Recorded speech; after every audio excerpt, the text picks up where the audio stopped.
ॐ स्थापकाय च धर्मस्य सर्वधर्मस्वरूपिणे अवतारवरिष्ठाय रामकृष्णाय ते नमः। यथाग्निर्दाहिका शक्ति रामकृष्णे स्थिता ह्य सर्वविद्यास्वरूपान्तां शारदां प्रणमाम्यहम्।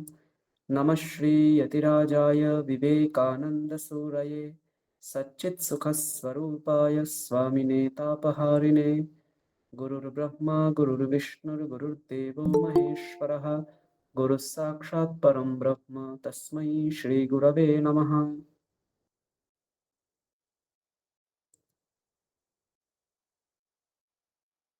সকলকে শুভ সন্ধ্যা।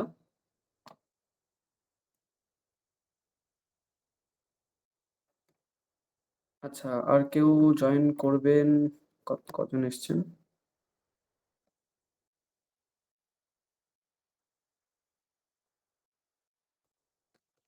4 জন এসছেন। আচ্ছা, তাহলে আমরা একটু পরে শুরু করি। আর যদি একজন জয়েন করেন, আমরা চাইছি সবাই পুরোটা শুনুন, ঠিক আছে? আর 1 মিনিট। স্যার, এটা বিবেক চূড়ামণি বইটা ইয়ে করতে হবে কি, ফলো করতে হবে কি? হ্যাঁ, আরেকবার বলুন। বিবেক চূড়ামণি শঙ্করাচার্যের যে বইটা মানে ইয়েতে পাওয়া যায়, আশ্রমে পাওয়া যায়, সেই বইটা থেকে কি পড়াচ্ছেন না এটা কি নিজের পার্সোনাল? আমরা এখনো বই পড়া শুরু করিনি। আমরা যখন বই পড়া শুরু করব তখন আমি আপনার সবাইকে জানিয়ে দেবো, ঠিক আছে? কোন বইটা কাদের সংগ্রহে রাখা উচিত, ঠিক আছে? আচ্ছা আচ্ছা আচ্ছা। আমরা এখন জাস্ট ভূমিকা এখনো পড়ছি। এখনো আগের ক্লাসে আমরা অদ্বৈত বেদান্ত সম্পর্কে একদম সামান্য কিছু জেনেছিলাম।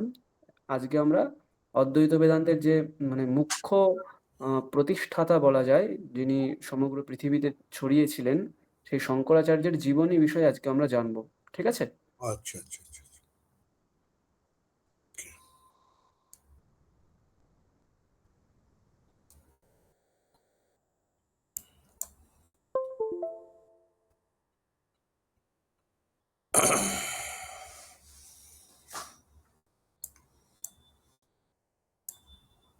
আচ্ছা, তাহলে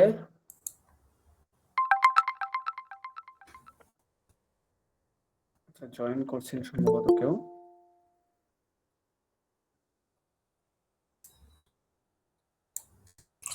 বিবেক চূড়ামণির যে পাঠ্যক্রম, এটা এখনো আপলোড করা হয়নি বোধহয় এখানে। না, আমি আপলোড করেছি। আপনাকে হয়তো অ্যাক্সেসটা দেওয়া হয়নি। আমি আপনার মেল অ্যাকাউন্ট আমার কাছে থাকলে আমি সেটা অ্যাক্সেস করে দেবো, ঠিক আছে? একবার আপনি আমাকে ক্লাসের পর মেল অ্যাকাউন্টটা পাঠাবেন, ঠিক আছে? আচ্ছা আচ্ছা, ঠিক আছে। আচ্ছা, ঠিক আছে, তাহলে আমরা ক্লাস শুরু করছি। আমরা আগের দিনে অনেকটা বিষয় কভার করেছিলাম। সেটা হচ্ছে অদ্বৈত বেদান্তের একদম সাধারণ জ্ঞান। ওই বিষয়টা আমরা আগের দিন বিস্তারিতভাবে জেনেছিলাম। আজকে আমরা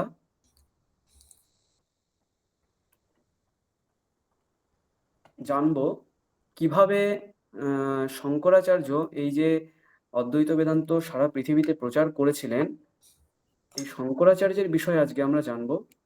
এই শঙ্করাচার্যের জন্ম থেকে একদম দেহত্যাগ পর্যন্ত কখন তিনি কোথায় ছিলেন, তার জীবনে কি কি হয়েছিল, সেই সম্পর্কে আমরা সাধারণভাবে কিছু তথ্য নেওয়ার চেষ্টা করব। তো আমরা এখন শুরু করি।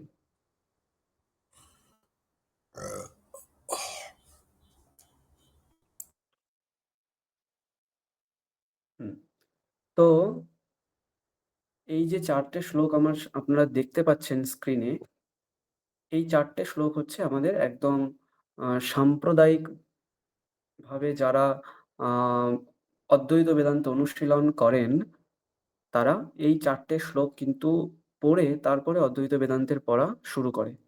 তাহলে এরপর থেকে আমরা সকলে চেষ্টা করব এই 4টে শ্লোক ভালো করে মুখস্থ রাখার। ঠিক আছে?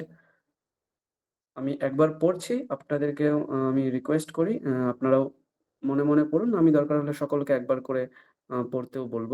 ঠিক আছে? আমি একবার পড়ি পুরোটা। ॐ नमो ब्रह्मादिभ्यो ब्रह्मविद्यासम्प्रदायकर्तृभ्यो वंशर्षिभ्यो महद्भ्यो नमो गुरुभ्यः। सर्वोपप्लवरहितः प्रज्ञानघनः प्रत्यगर्थो ब्रह्मैवाहमस्मि। श्रुतिस्मृतिपुराणानाम् आलयं करुणालयं नमामि भगवत्पादं शङ्करं लोकशङ्करम् शङ्करं शङ्कराचार्यं केशवं बादरायणं सूत्रभाष्यकृतौ वन्दे भगवन्तौ पुनः पुनः ईश्वरो गुरुरात्मेति मूर्तिभेदविभागिने व्योमवद्व्याप्तदेहाय दक्षिणामूर्तये नमः। এই শ্লোকটা যখন আমরা অদ্বৈত বেদান্ত পড়তে শুরু করি তখন এটা পড়তে হয়। শ্লোকটা সম্পর্কে আমরা একটু সাধারণভাবে জেনে নিই। এইখানে আমাদের যে সমস্ত আচার্যরা রয়েছেন সকল আচার্যকে প্রণাম করা হচ্ছে। নমো ব্রহ্মাদিভ্যো ব্রহ্মবিদ্যা সম্প্রদায় কর্তৃভ্যো বংশর্ষিভ্যো মহদ্ভ্যো নমো গুরুভ্যঃ। এই কথাটার অর্থ হচ্ছে, এইগুলো কিন্তু কোনো বইতে নেই, হ্যাঁ? আমরা বিবেক চূড়ামণি বইতে এখনো প্রবেশ করিনি। এটা হচ্ছে জেনারেল মঙ্গল শ্লোক আপনি বলতে পারেন। যে কোনো ক্লাস শুরু করার আগে আমরা কিছু মঙ্গল শ্লোক পড়ি, সেই রকম একটা মঙ্গল শ্লোক হতে পারে, বা প্রণাম মন্ত্র। আচার্যদের প্রণাম মন্ত্র। কারণ আমরা যে কোনো কিছু শুরু করতে গেলে আগে কি করি? আমাদের আচার্যদের প্রণাম করি। তো সেই রকম প্রণাম মন্ত্র বা মঙ্গল শ্লোক বলতে পারি আমরা এই শ্লোকগুলোকে। ঠিক আছে? আচ্ছা, তারপর অর্থটা আমরা দেখে নিই। নমো ব্রহ্মাদিভ্যো, মানে একদম ব্রহ্ম থেকে শুরু করে ব্রহ্মবিদ্যা সম্প্রদায় কর্তৃভ্য, মানে এই ব্রহ্মবিদ্যা বা বেদান্ত বিদ্যাকে যারা এগিয়ে নিয়ে গেছেন, আমাদের মধ্যে যারা প্রচার করেছেন, সেই সমস্ত মানুষদের বলা হয় ব্রহ্মবিদ্যা সম্প্রদায়ের মানুষ। ওই সম্প্রদায়ের যে সমস্ত কর্তারা রয়েছেন, অর্থাৎ যারা বড় বড় বেদান্তি, অদ্বৈত বেদান্তি, তাদেরকে বংশ ঋষিভ্য, আমাদের যে বংশ ঋষি, মানে আমাদের প্রত্যেকের বংশের কোনো একজন ঋষি হন, ঠিক আছে? মহদ্ভ্য, মহান যারা ব্যক্তিরা রয়েছেন, গুরুভ্যঃ, মানে আমাদের গুরুতুল্য যারা রয়েছেন, সকলকে নমস্কার করি। ঠিক আছে? নমো ব্রহ্মাদিভ্যো ব্রহ্মবিদ্যা সম্প্রদায় কর্তৃভ্যো বংশ ঋষিভ্যো মহদ্ভ্যো নমো গুরুভ্যঃ। এইভাবে এই শ্লোকের মাধ্যমে সকলকে প্রণাম জানানো হলো। এরপরে সর্বোপপ্লবরহিতঃ প্রজ্ঞানঘনঃ প্রত্যগর্থঃ ব্রহ্মৈব অহমস্মি।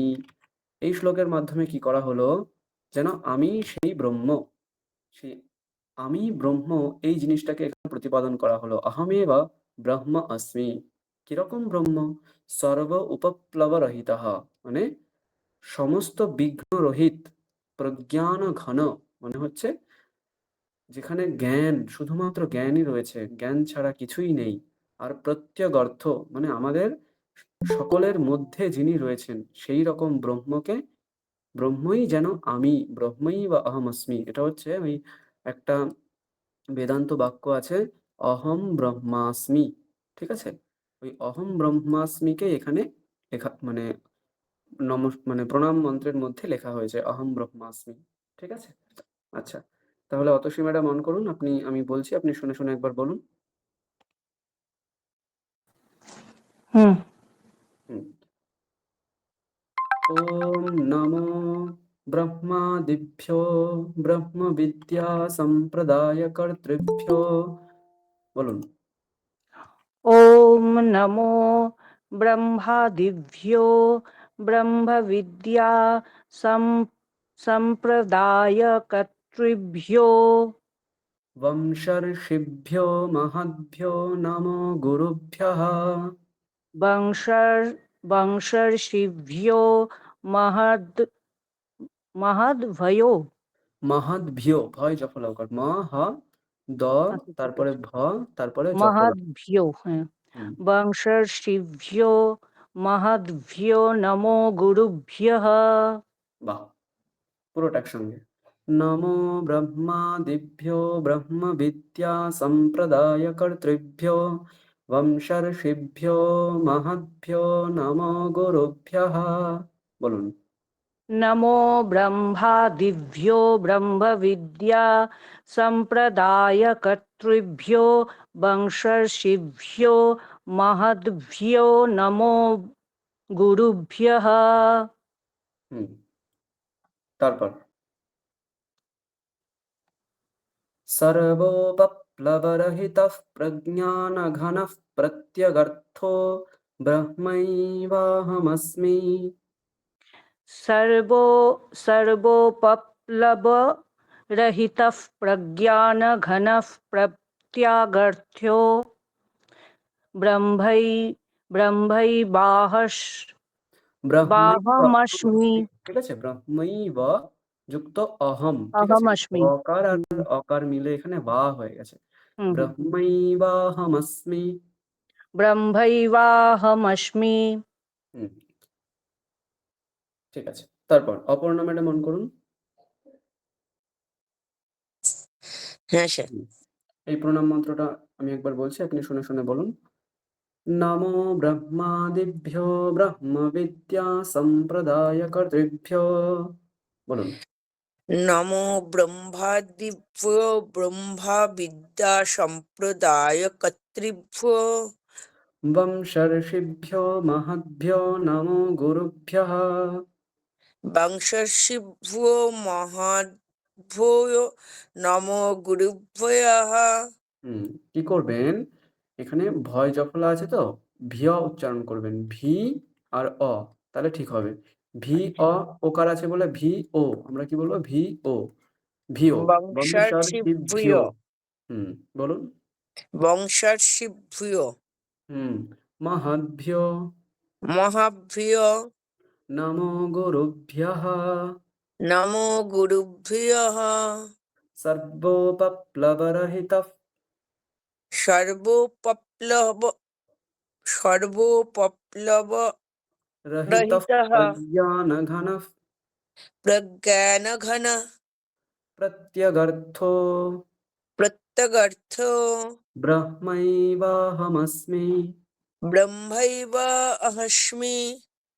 ঠিক আছে। তারপর বাণী ম্যাডাম অন করুন।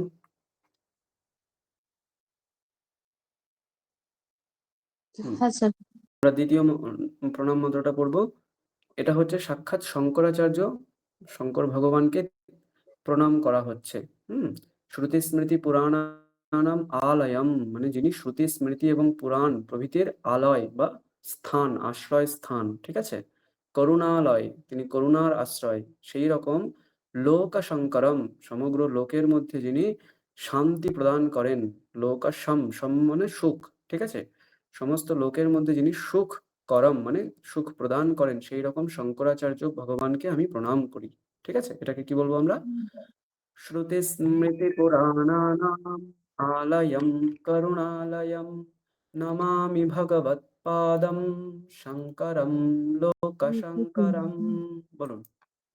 শ্রুতিস্মৃতিপুরাণানাম আলয়ং করুণালয়ং নমামি ভগবন নমামি ভগবৎপাদম শঙ্করম নমামি লোকশঙ্করম। নমামি ভগবৎপাদং শঙ্করম লোকশঙ্করম।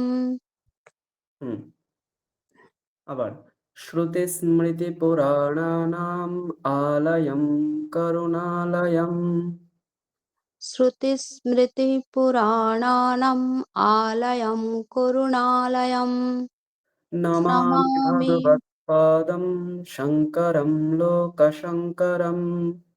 নমামি ভগবৎপাদং শঙ্করম লোকশঙ্করম। বাহ, খুব ভালো। তারপর স্যার, একটা কথা বলছি, আমার এই হুম, দেবনাগরী পড়তে একটু অসুবিধা হয়। ঠিক আছে, মানে ওটা সমস্যা নয়, আস্তে আস্তে আমরা মানে এটা ভালো করে অভ্যাস করে নিতে পারবো। ঠিক আছে, আস্তে আচ্ছা, আস্তে আমরা চেষ্টা করুন দেবনাগরী স্যার। জেনে যেতে পারবো, সমস্যা হবে না কোনো ওটা। ঠিক আছে স্যার। ওটা একটু আস্তে আস্তে চেনার চেষ্টা করতে হবে, তাহলেই হয়ে যাবে। ঠিক আছে। হুম আচ্ছা, তারপর দীপজনী ম্যাডাম অন করুন। হ্যাঁ স্যার, বলবো। হুম শ্রুতি স্মৃতি পুরাণানাম आलयं करुणालयं नमामि भगवत्पादं शङ्करो लोकशङ्करम्। হুম, তারপর মৈত্রেয়ী ম্যাডাম অন করুন।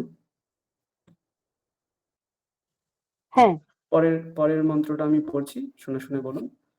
শঙ্করম শঙ্করাচার্যম কেশবম বাদরায়ণম सूत्रभाष्यकृतौ वन्दे भगवन्तौ पुनः पुनः।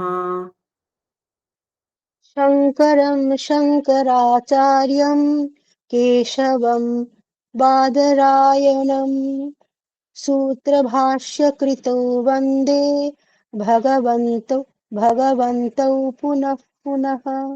বাহ! তারপর মৌ ম্যাডাম অন করুন। হ্যাঁ, বলুন এটা। शङ्करं शङ्कराचार्यं केशवं बादरायणं सूत्रभाष्यकृतौ वन्दे भगवन्तौ पुनः पुनः। স্যার হুম, এখানে কি ওই সব মই বলবো না যেরকম মানে এখানে গ্রামার এখানে মকার বলবো। এখানে ঞ, ক, খ, গ, ঘ, ঙ সেটা বলবো। কেশবম এখানেও মকার বলবো। বাকি তো আর কোথাও নেই। ঠিক আছে? যেমন এখানে শঙ্করা লোক শঙ্করম, তাহলে কি শঙ্করাল্লোক হ্যাঁ, এখানে শঙ্কর। শঙ্করাল্লোক শঙ্করম বলবো। ঠিক আছে, ঠিক আছে? লয় লয় হলন্ত অনুনাসিক এরকম বলবো। ঠিক আছে স্যার। হুম, তারপর স্যার ওই হুম, এই বই কোথায় পাবো, মানে এই দেবনাগরী ভাষায় বিবেক চূড়ামণি কোন বইটা নেব? দেবনাগরী ভাষায় বিবেক চূড়ামণি বইটা এখনো আমি দেখিনি, সেরকম পাবলিশ হয়েছে। আমি সবগুলোই বাংলা ভাষাতেই দেখেছি। তো বাংলাটাই আপনি কালেক্ট করুন। ঠিক আছে? ঠিক আছে এই উদ্বোধনের একটা বই আছে, ওই বইটা মোটা দেখবেন বইটা বেশ। স্বামী বেদান্তানন্দ মহারাজের বিবেক চূড়ামণি, কিন্তু এটাতে এই এই প্রণাম মন্ত্রগুলো নেই। হ্যাঁ, এই প্রণাম মন্ত্রগুলো আপনি বিবেক চূড়ামণি বইতে পাবেন না। বুঝতে পেরেছেন? ওই হ্যাঁ, জন্যই আমি বললাম যে এটা কোনো বইতে নেই। এটা আমি জাস্ট আপনাদের মানে বেদান্তে যেহেতু আমরা পড়ছি, বেদান্তের আ বিষয়গুলো জানার আগে আমরা বেদান্তের ভূমিকা রূপে এই বিষয়গুলো জানবো। সেইজন্য আমি এগুলো পড়ছি। ঠিক আছে? এখনো আমরা বইতে প্রবেশ করিনি। ঠিক আছে স্যার। হুম, ঠিক আচ্ছা, আছে। আমাদের এই সাইটে তো sanskritdocuments.org এর একটা আপনি বোধহয় দিয়ে রেখেছেন। ওটা তো পুরোটাই দেবনাগরীতেই বিবেক হ্যাঁ, চূড়ামণি ওখানে রয়েছে। হ্যাঁ, ঠিক। আপনি ঠিক বলেছেন। ওখানে বিবেক চূড়ামণি বই রয়েছে। ঠিক আছে? আমি ওটাই দেখেছি। হ্যাঁ, ওইখানে আছে বিবেক চূড়ামণি দেবনাগরী হরফে ওখানে আছে। ঠিক আছে? আচ্ছা, আমি একটু সময় নিচ্ছি। একজন বারবার ফোন করছেন জয়েন হবেন বলে। ওনাকে একটু বলে দিই কিভাবে জয়েন করতে হবে। ঠিক আছে? একটু সময় নিচ্ছি আমি।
হুম, তাহলে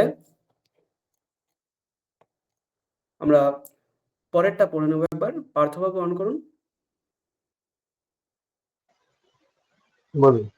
হুম, আমি পরেরটা বলছি, আপনি শুনে শুনে বলুন। ঈশ্বরো গুরুরাত্মেতি মূর্তিভেদবিভাগিনে ঈশ্বরো গুরুরাত্মেতি মূর্তিভেদবিভাগিনে হুম, व्योमवद्व्याप्तदेहाय दक्षिणामूर्तये नमः। व्योमवद्व्याप्तदेहाय दक्षिणामूर्तये नमः। ঠিক আছে, তারপর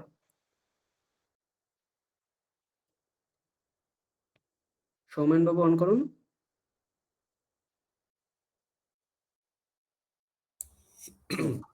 এটা আমি বলে দিচ্ছি, একবার শুনে শুনে বলুন। ईश्वरो गुरुरात्मेति मूर्तिभेदविभागिने ঈশ্বরো গুরুরাত্মেতি মূর্তিভেদ বিভাগিনে व्योमवद्व्याप्तदेहाय दक्षिणामूर्तये नमः।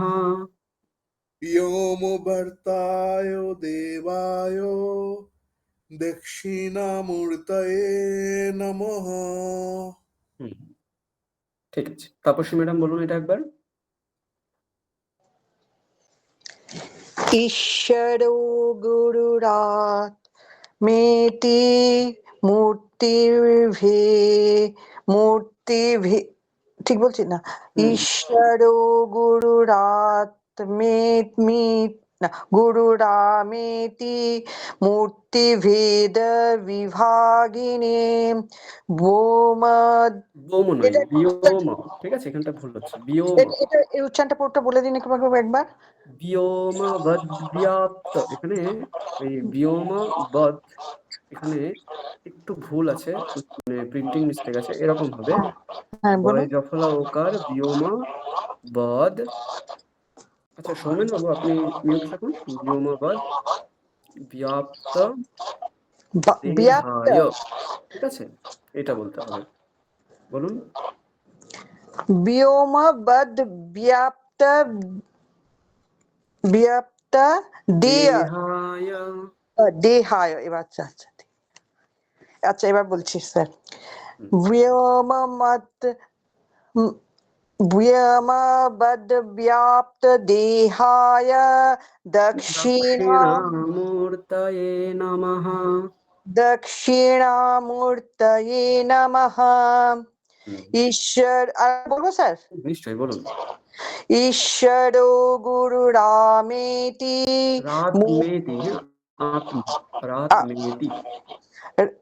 ঈশ্বরো গুরুরাত্মেতি মূর্তিভেদ বিভাগিনে ব্যোমবদ্ ব্যাপ্ত দেহায় দক্ষিণামূর্তয়ে নমঃ।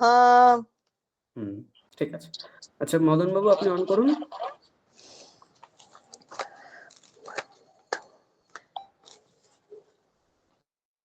মদন মোহন সামন্ত, মদন বাবু আপনি অন করুন।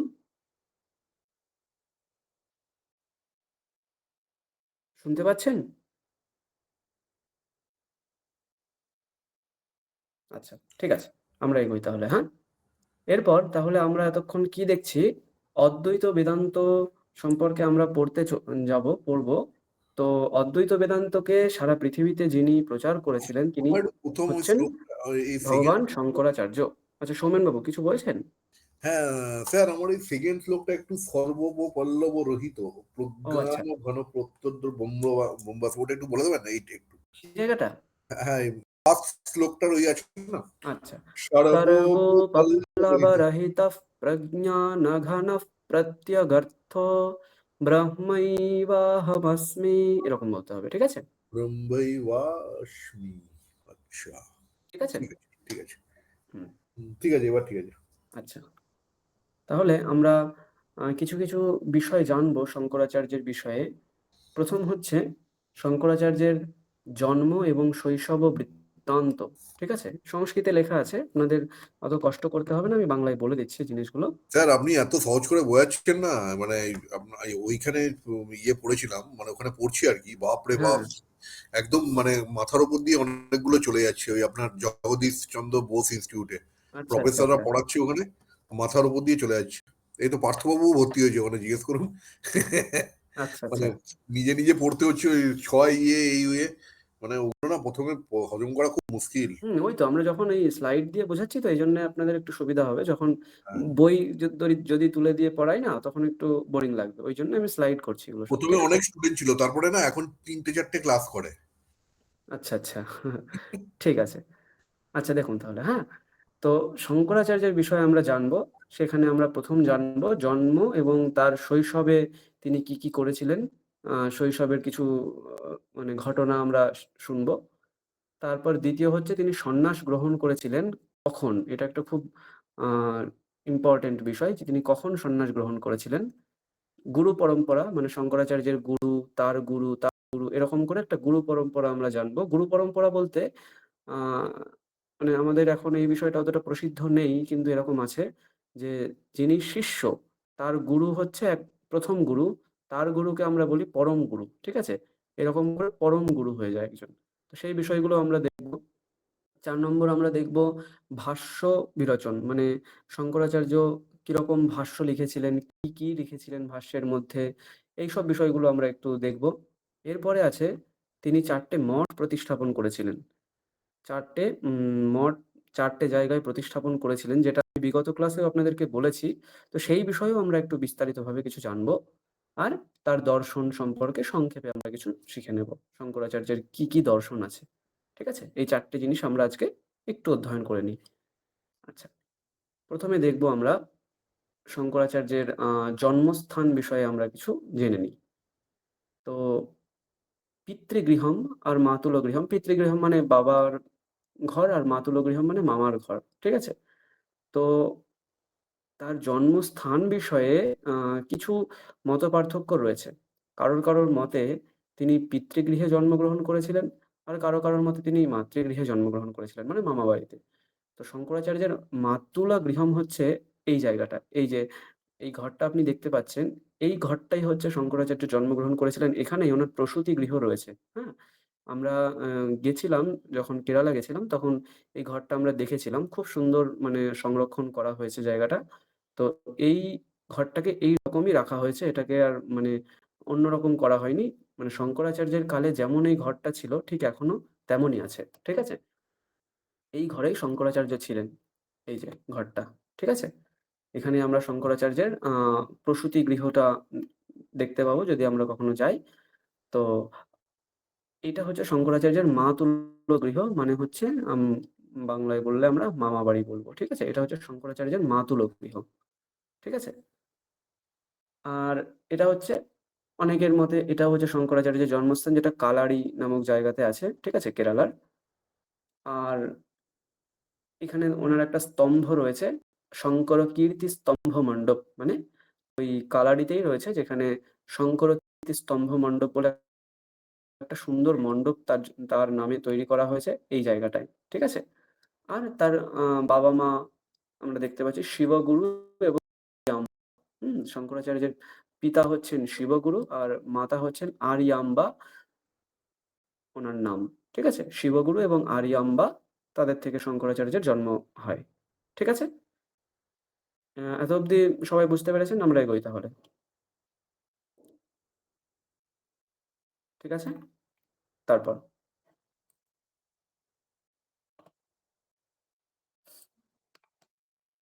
আচ্ছা দেখা যাচ্ছে কি? এতক্ষণ দেখা যাচ্ছিল তো। একদম দেখা যাচ্ছে স্যার। আচ্ছা।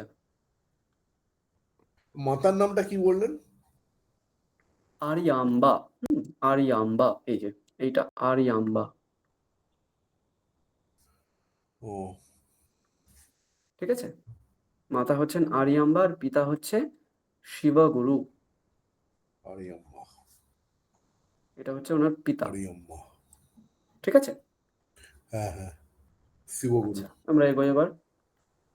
এবার আমরা একটু সময় বিষয়টা জেনে নিই যে আ তিনি কখন কিরকম মানে কি করেছিলেন। তো তার জন্ম হয়েছিল 788 খ্রিস্টাব্দ। ঠিক আছে? 788 সিই। মানে হচ্ছে আজ থেকে ধরুন ১২০০ বছর আগে। ঠিক আছে? ১২০০-১৩০০ বছর আগে আ তিনি জন্মগ্রহণ করেছিলেন।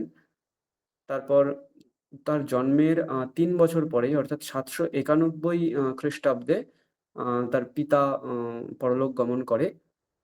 তার ২ বছর পর মানে ৭৯৩ খ্রিস্টাব্দে তিনি উপনয়ন সংস্কার গ্রহণ করেন। উপনয়ন সংস্কার বলতে আ বেদ পাঠের অধিকারী হয় মানুষ।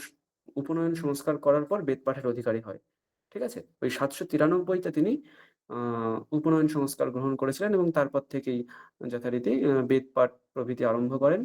৭৯৬ খ্রিস্টাব্দ অর্থাৎ তার ৪ বছর পর তিনি গোবিন্দপাদের দর্শন পান বা গোবিন্দাচার্যের দর্শন পান। গোবিন্দাচার্য শঙ্করাচার্যের শ্রী গুরু, হ্যাঁ? সাক্ষাৎ গুরু। ঠিক আছে? পরম গুরু হচ্ছেন গৌড়পাদাচার্য আর সাক্ষাৎ গুরু হচ্ছে গোবিন্দাচার্য। ক্লিয়ার? এরপরে আছে মাতৃবিয়োগ ৮১৬ খ্রিস্টাব্দে। ঠিক আছে? ৮১৬ খ্রিস্টাব্দে তার মাতা পরলোক গমন করেন এবং ৮২০ খ্রিস্টাব্দে তিনি কেদারে শরীরত্যাগঃ। কেদারে বলতে ওই কেদারনাথে যে মন্দির রয়েছে, সেই কেদারনাথ মন্দিরের ওখানেই তিনি শরীর ত্যাগ করেন। এই হচ্ছে তার মানে সংক্ষিপ্ত একটা আ জীবন। তো ৭৮৮ থেকে ৮২০ মাত্র ৩২, ঠিক আছে? মানে 32 ইয়ার্স। তিনি বেঁচে ছিলেন 32 ইয়ার্স। এর মধ্যেই তিনি সমগ্র কিছু করেছেন। আমরা যদি শঙ্করাচার্যের বিষয়ে বিস্তারিত দেখব, সেখানে আমরা দেখতে পাবো তিনি তার মানে কৃতি এইটুকু টাইমের মধ্যে মানুষ কত কিছু করে যেতে পারে, তার ১ম উদাহরণ শঙ্করাচার্য, ২য় উদাহরণ স্বামী বিবেকানন্দ। আমরা এনাদের দুজনের আ জীবনেই দেখতে পাবো আমাদের আমাদের মধ্যে ছিলেন খুব অল্প সময়, কিন্তু ওইটুকু সময়ে ওনারা যা দিয়ে গেছেন সেটা আ শেষ হবার নয়। মানে আমরা এক জীবনে ততটা পড়ে শেষ করতে পারবো না বা ততটা জেনে শেষ করতে পারবো না যেটা ওনারা মাত্র ৩২ বছর, মাত্র ২৯ বছর এইটুকু টাইমের মধ্যে যা কিছু আমাদের মধ্যে দিয়ে গেছেন। ঠিক আছে? শঙ্করাচার্যের জীবনী বিষয়ে এই শ্লোকটা খুব প্রসিদ্ধ। ঠিক আছে? এটাও সকলে মনে রাখবেন। অষ্টবর্ষে চতুর্বেদী। অষ্টবর্ষে চতুর্বেদী শব্দের অর্থ কি? তিনি ৮ বছর বয়সে, ৮ বছর বয়সে চতুর্বেদী, চতুর্বেদী তাকেই বলা হয় যিনি ৪ টে বেদ একদম ডিটেইলস এ অধ্যয়ন করেন। তিনিই হচ্ছেন চতুর্বেদী। তো এই শঙ্করাচার্য হচ্ছেন ৮ বছর বয়সে সমগ্র বেদ পড়া মানে কণ্ঠস্থ করে নিয়েছিলেন। প্রত্যেকটা বেদের প্রত্যেকটা অক্ষর তিনি হৃদয়ঙ্গম করেছিলেন। আমরা যেমন বেদ পাঠ করি সেইটুকুই, কিন্তু হৃদয়ঙ্গম করতে পারি না। অর্থাৎ আ আমার এক্ষুনি একটা শ্লোক দরকার, আমার মনে আসবে না। আমাকে বই খুলে সেই অংশটা মনে করতে হবে। তার মানে কি হলো? এটা হৃদয়ঙ্গম করা হলো না। কিন্তু শঙ্করাচার্য মাত্র ৮ বছর বয়সে, হুম? মানে ৮৮, ৮৯, ৯০, ৯১, ৯২, ৯৩ ৫ বছর বয়সে তিনি উপনয়ন সংস্কার করেছিলেন। ৮ বছর বয়সে মানে ৩ বছরে তিনি সমগ্র বেদ পড়ে নিয়েছিলেন। বেদের মানে ৪ টে বেদকে তিনি মানে হৃদয়ঙ্গম করে নিয়েছিলেন। ১২ বছর বয়সে মানে ঠিক তার ৪ বছরের মধ্যে সর্বশাস্ত্রবিদ মানে ৮ বছর বয়সে পুরো বেদ পড়ে নিয়েছেন, ১২ বছর বয়সে সমগ্র শাস্ত্র পড়ে নিয়েছেন। ঠিক আছে? শুধুমাত্র উপনিষদ অধ্যয়ন করা বা বেদান্ত অধ্যয়ন নয়, তিনি আস্তিক দর্শন থেকে শুরু করে নাস্তিক পর্যন্ত সমস্ত শাস্ত্র অধ্যয়ন করেছেন। যার ফলে আমরা শঙ্করাচার্যের ভাষ্যের মধ্যে প্রত্যেকটা দর্শনের মত যদি কখনো বেদান্তের বিরোধী কোনো মত তিনি মানে কেউ প্রতিপাদন করে থাকেন, শঙ্করাচার্য তাকে খণ্ডন করেছেন। কখন মানুষ খণ্ডন করতে পারে? যখন সেই বিষয়টাকে বিস্তারিতভাবে মানুষ জানতে পারে। তো শঙ্করাচার্য হচ্ছেন সেই রকম যিনি সমগ্র বিষয়টাকে বিস্তারিতভাবে জেনেছিলেন। ঠিক আছে? ষোড়শে কৃতবান ভাষ্যম, ভাবুন ১৬ বছর বয়সে সমগ্র ভাষ্য লিখে ফেলেছিলেন তার ৪ বছরের মধ্যে। ৮ বছর বয়সে তিনি চতুর্বেদী হন। ৫ বছর বয়সে কি হয়? উপনয়ন সংস্কার হয়। ৩ বছরের মধ্যে সমগ্র বেদ পড়ে ফেলেন। ৪ বছরের মধ্যে সমস্ত শাস্ত্র বিস্তারিতভাবে অধ্যয়ন করেন। হ্যাঁ? ৭৯৬ মানে উপনয়নের ৩ বছর পর তিনি গোবিন্দপাদাচার্যের সাক্ষাৎকার পেয়েছিলেন। উনার কাছ থেকে মাত্র ২-৩ বছরের মধ্যেই সমগ্র শাস্ত্র তিনি অধ্যয়ন করে নেন। ঠিক আছে? তারপর ১৬ বছর বয়সের মধ্যেই ভাষ্য লিখে ফেলেন। কতগুলো ভাষ্য আমরা আগের দিন জেনেছিলাম, হ্যাঁ? শ্রুতি, স্মৃতি, ন্যায় ৩ টে প্রস্থান রয়েছে। ৩ টে প্রস্থানের ভাষ্যই শঙ্করাচার্য লিখে ফেলেছিলেন। ওই ১৬ বছর বয়সে এতগুলো ভাষ্য তিনি লিখে ফেলেন। আর দ্বাত্রিংশে মুনির অভ্যগাৎ মানে মাত্র ৩২ বছর বয়সে তিনি ইহলোক পরিত্যাগ করেন। বোঝা গেল? এই হচ্ছে শঙ্করাচার্যের একদম সংক্ষিপ্ত আ কিছু কথা যেটা আমাদের না জানলেই নয়। হ্যাঁ? আরো এখানে আমরা কিছু দেখতে পাই যে শিবগুরু এবং আরিয়াম্বা এনাদের দীর্ঘদিন ধরে কোনো সন্তান হচ্ছিল না। তারপর তারা শিবের কাছ থেকে উপাসনা করেছিল এবং তার বর লাভ করে তারা মানে শঙ্করাচার্যের জন্ম হয়। সেই কারণে ওনার নাম হয়ে যায় শঙ্কর, অর্থাৎ শিবের নাম অনুসারে তার নাম হয় শঙ্কর। ঠিক আছে? মানে এমন একটা ঘটনা ঘটেছিল যে ভগবান শিব তাদেরকে আহ স্বপ্নে দর্শন দিয়েছিল। কাকে? মানে তার পিতাকে, শিবগুরুকে।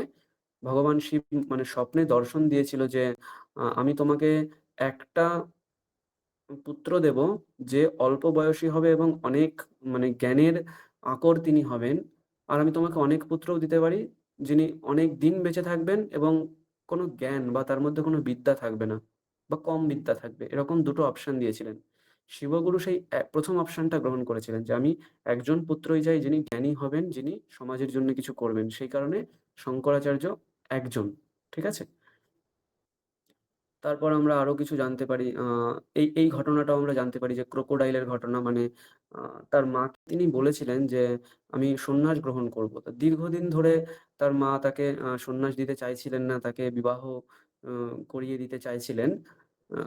তো একদিন তিনি একটা বুদ্ধি করলেন। তিনি নদীতে স্নান করতে গিয়ে আহ মানে নিজেই ইচ্ছা করে ক্রোকোডাইল মানে কুমিরের আহ কুমিরের মুখের মধ্যে মানে চলে নিজেই স্বেচ্ছায় গেছিলেন সেরকমই। তো সেরকম চলে গেলেন।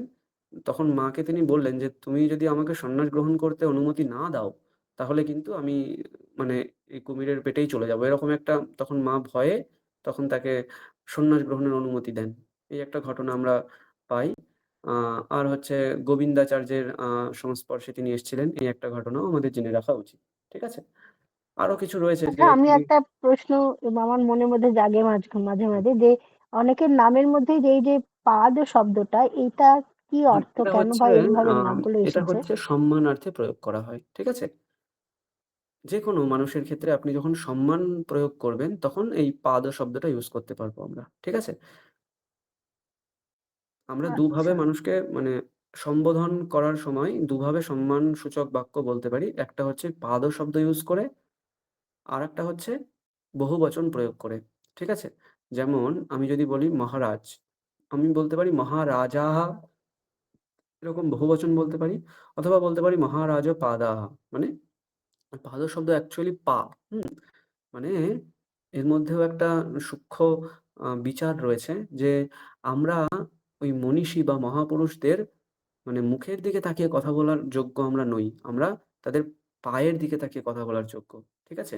ওইজন্য গোবিন্দ পাদ দর্শনম, মানে গোবিন্দের পাকে আমরা দর্শন করার যোগ্য। সেইভাবে আমরা দর্শন করব। এরকম ব্যাপার। বুঝতে পেরেছেন? গুরু ও বা ও, মহাপুরুষ বা শ্রেষ্ঠ আচ্ছা আচ্ছা মানুষদের পাদ শব্দ ইউজ করে আমরা ব্যবহার করি।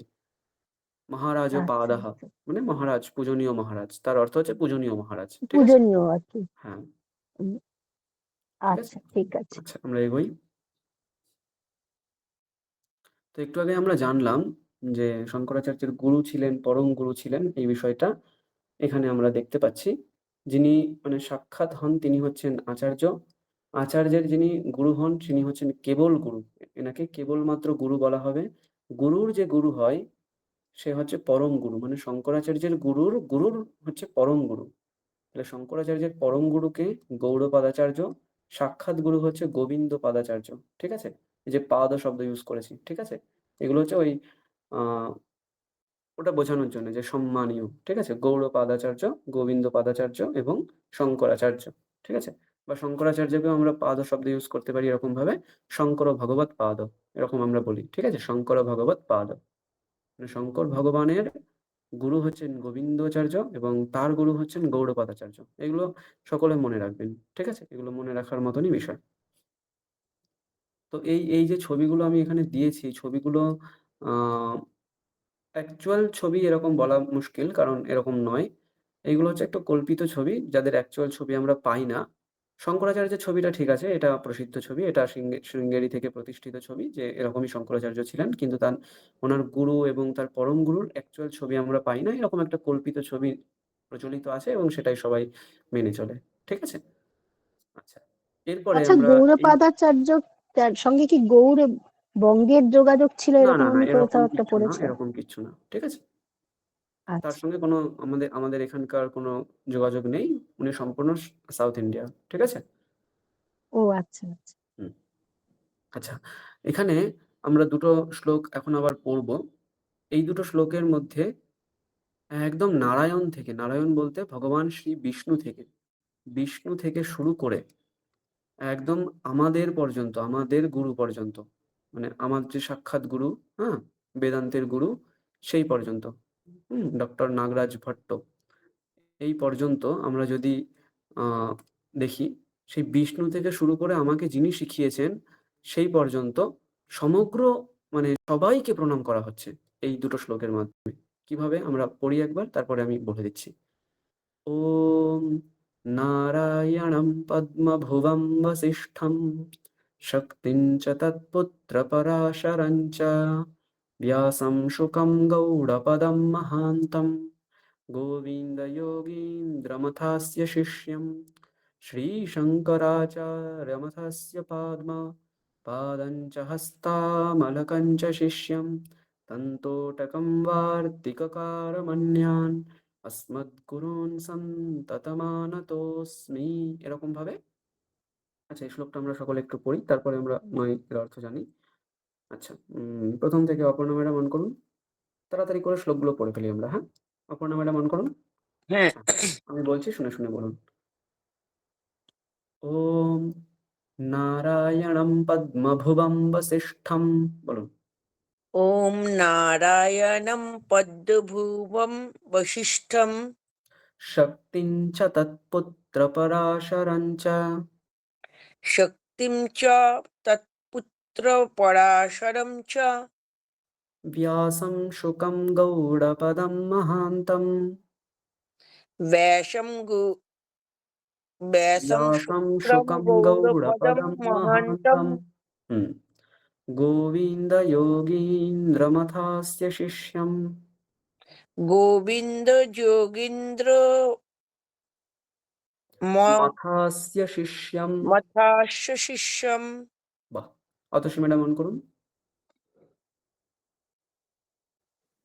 পড়ুন শ্লোকটা। ॐ नारायणं पद्मभुवं वरिष्ठं বশিষ্ঠং शक्तिं সকার। वसिष्ठं शक्तिं च तत्पुत्रपराशरं च व्यासं शुकं गौडपदं महन्तं गोविन्द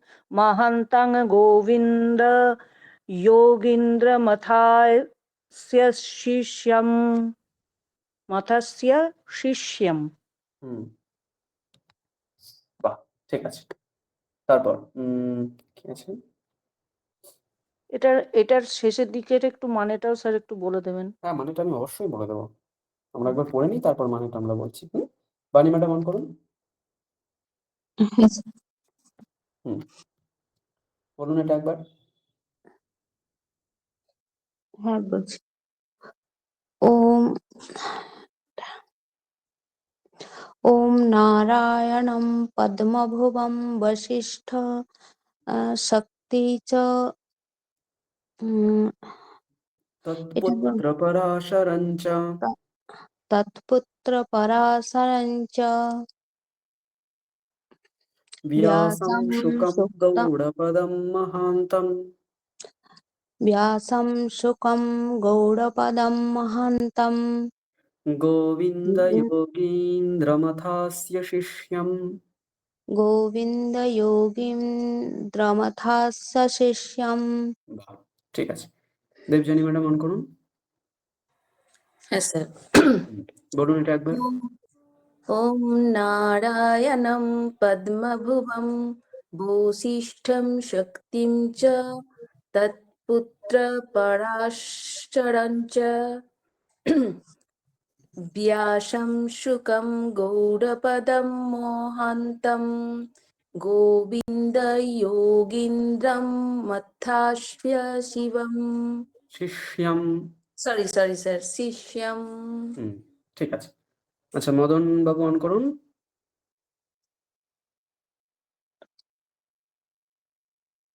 আপনি কি শুনতে পাচ্ছেন? আচ্ছা, মৈত্রেয়ী ম্যাডাম অন করুন। হ্যাঁ। আচ্ছা, পরের শ্লোকটা আমি বলছি, শুনে শুনে বলুন।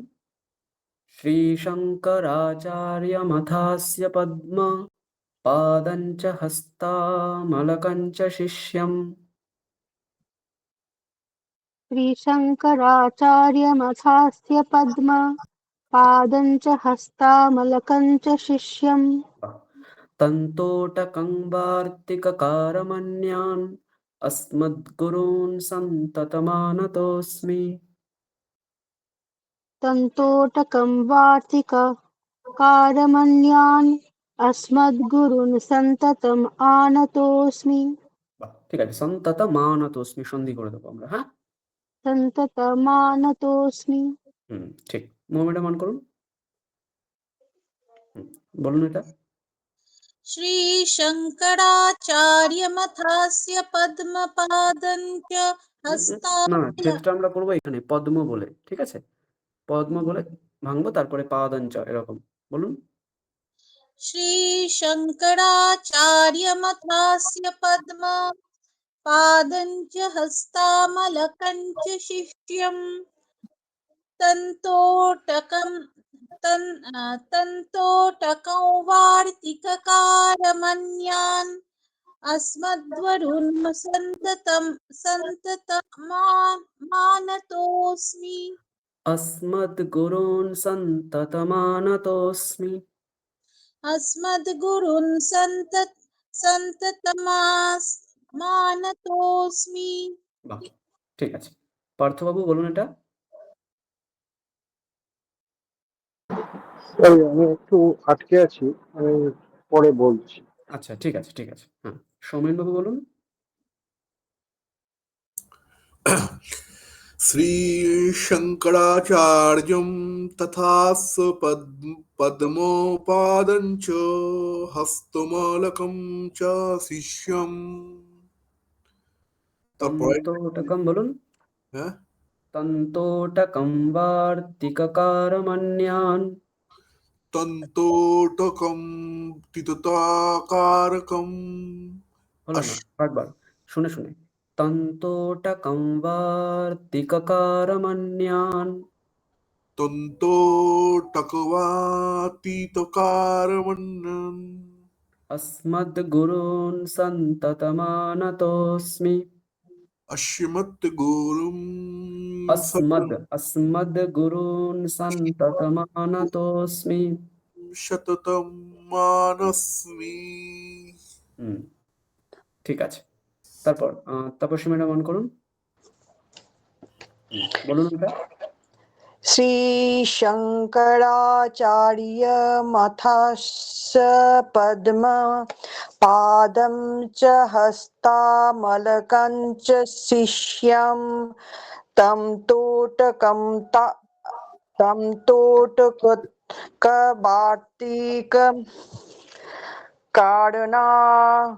आरमन्यान्।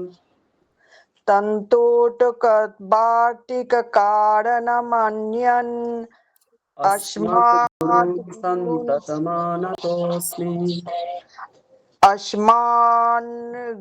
अस्मानदगुरुन् अस्मद्गुरुन्, ঠিক আছে, अस्मद्गुरुन्। अस्मद्गुरुं सन्ततम् अनन्तोऽस्मि। सन्ततमानतोऽस्मि। सन्ततम् आनतोऽस्मि। सन्ततम् आनतोऽस्मि। না কি হলো আনতোস্মি। ঠিক ভুল হচ্ছে। ঠিক আছে, সমস্যা নেই, ভুল তো হবে। বারবার বলতে হবে। হ্যাঁ হ্যাঁ। আচ্ছা, এরপর আমরা এই দুটো শ্লোকের একটু অর্থটা জেনে নিই। এখানে প্রথমে কি করছে, নারায়ণম পদ্মভুবম বশিষ্ঠম শক্তিং চ তৎপুত্র পরাশরং চ ব্যাসং শুকং গৌড়পদম মহান্তম গোবিন্দ যোগীন্দ্র মথাস্য শিষ্যম শ্রীশঙ্করাচার্য মথাস্য পদ্মপাদং চ হস্তামলকং চ শিষ্যম তন্তোটকম বার্তিককারমন্যন अस्मद्गुरून् सन्ततमानतोऽस्मि। এখানে কি করা হলো, ভগবান বিষ্ণু থেকে অদ্বৈত বেদান্তের উদ্ভব ভগবান বিষ্ণু বা ব্রহ্ম, ঠিক আছে। সেখান থেকে পদ্মভুবম মানে যিনি ওই নারায়ণ তিনি পদ্মভবা মানে পদ্ম থেকে যার স্যার জন্ম। আপনাকে একটা রিকোয়েস্ট করছি, এই 4টে শ্লোক যেগুলো বলেন না একটু একটু অডিও করে দিন আচ্ছা ঠিক আছে। সেপারেট করে। তারপর পদ্মভুবম বশিষ্ঠ, তারপর হচ্ছে বশিষ্ঠ ঋষি, তারপর বশিষ্ঠ ঋষি শক্তিপুত্র পরাশর, তারপর ব্যাস, শুকা হ্যাঁ শুকদেব, তারপর গৌড়পদ, তারপরে গোবিন্দ যোগীন্দ্র, গোবিন্দ ভগবৎপাদ, তারপরে তার শিষ্য হচ্ছে শঙ্করাচার্য, তারপর তাদের শিষ্য পদ্মপাদাচার্য, হস্তামলকাচার্য, তোটকাচার্য এবং অন্যান বলতে আমাদের সকল যে সমস্ত অন্যান্য গুরু আছে। এখানে কজনের নাম বললে তাহলে আমরা 1 2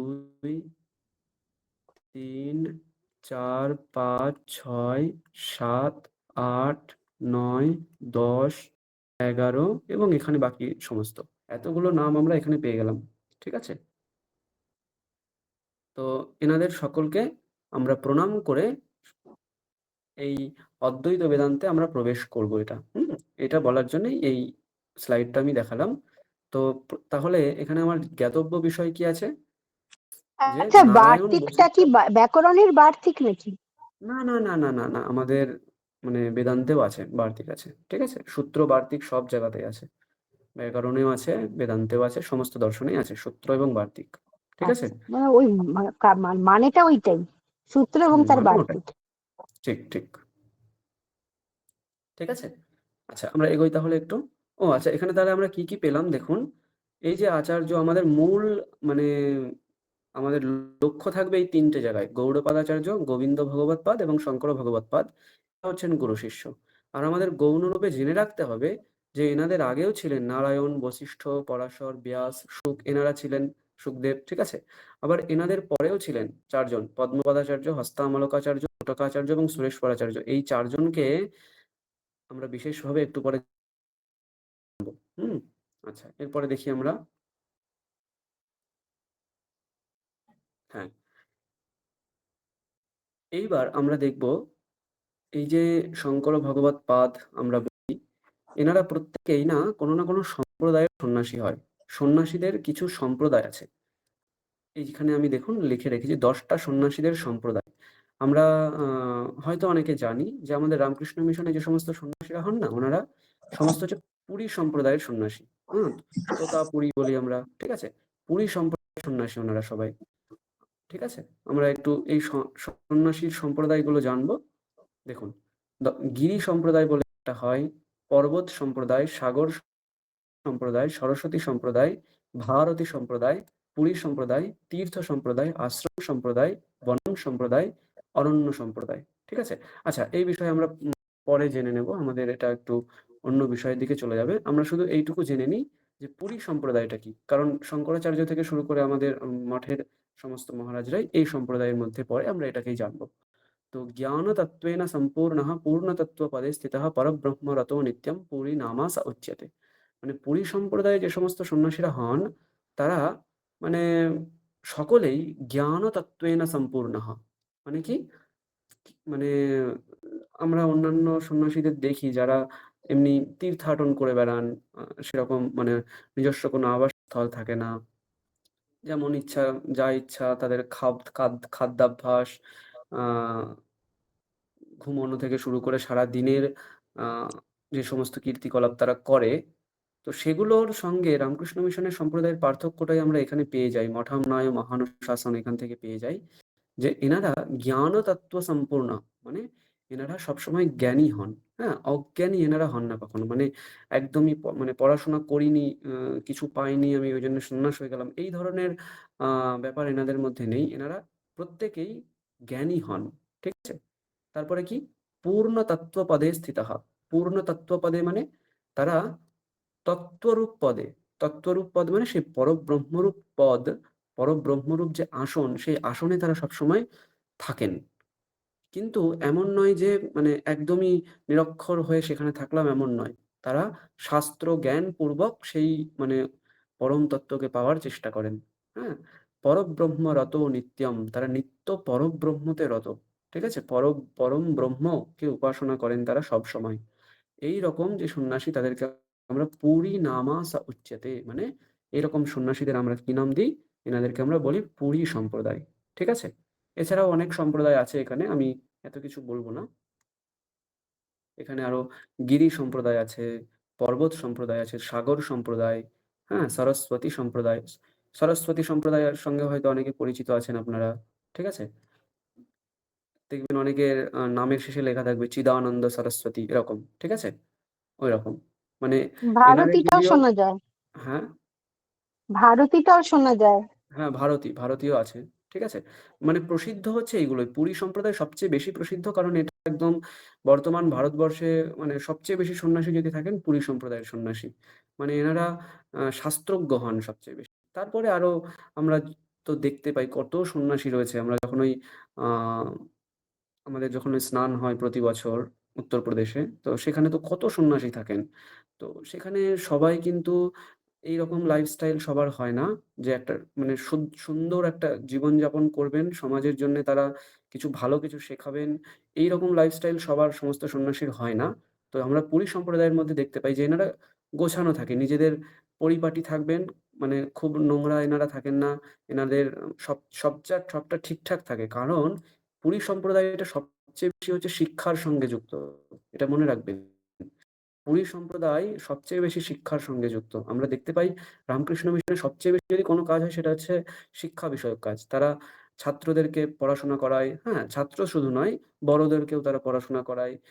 শুধুমাত্র যে বইয়ের পড়া এমন নয়, বিভিন্ন রকম আ এরকম স্পিরিচুয়াল হেরিটেজ টাইপ আ যে সমস্ত ক্লাস হয় সেগুলোও নেয়। মানে একদম বাচ্চা থেকে শুরু করে ছোটদের জন্যেও রয়েছে বিভিন্ন জায়গায়। যেমন ক্লাস 5 থেকে মানে ক্লাস 1 থেকেও আমাদের দেখতে পাই যে বিভিন্ন রামকৃষ্ণ মিশনে অনাথ ছেলেদেরকে রাখে।